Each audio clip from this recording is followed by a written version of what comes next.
I am Lila Harrington, a 29-year-old woman living in Savannah, Georgia. I have always believed that life is about pushing through the tough times and building a future beyond the pain. But sometimes, the universe has its own twisted plans to teach us lessons, and I found myself caught in a nightmare I never expected. I had been dating a guy named Mark for a while, a good man, or so I thought. Things had been perfect on the surface, but I always had a faint suspicion that something was off. Mark was charming, handsome, and seemed perfect, but behind that smile, I sensed a darkness I could not quite grasp. One day, I found out the truth in the cruelest way possible. During a gathering at a friend's house, I saw Mark in a dim corner, wrapped tightly in the arms of a woman I had seen around town, but never knew well. My heart sank as I realized he had been cheating on me for months. That moment shattered my world into pieces.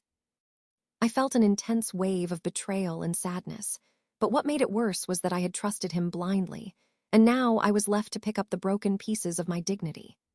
My world felt upside down, and I was tired of feeling like the victim.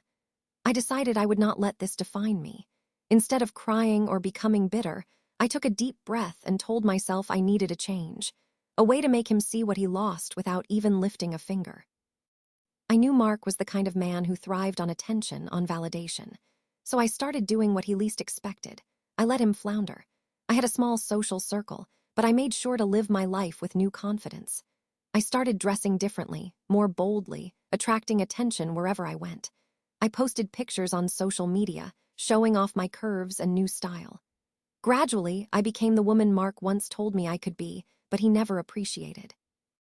Meanwhile, I watched him scramble to regain my attention, trying to save what he thought he still had, but it was too late. Every day I saw him struggle, blowing up my phone, showing up at places I went, but I kept my distance. I refused to give him the satisfaction of knowing I cared. Then the final act came. Mark, desperate, begged for another chance, promising he would change and earn my trust again. But I knew better.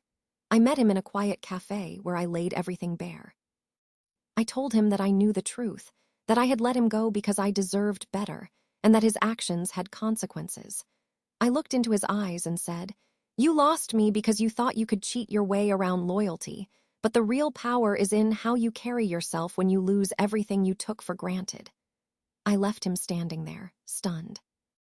Months later, I heard from mutual friends that Mark's life was falling apart, job opportunities slipping away, his reputation tarnished, and his social life in chaos. Watching him fail in slow motion gave me more satisfaction than any revenge I could have planned. The best part? I didn't need to do anything anymore. I just let life take its course. Now I am stronger than ever. I am rebuilding my life on my own terms, knowing that sometimes the best revenge is simply your own resurgence.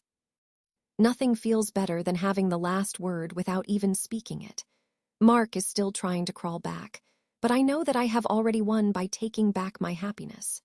That day in the cafe, I realized that sometimes doing nothing and letting the universe handle the rest is the most powerful revenge of all.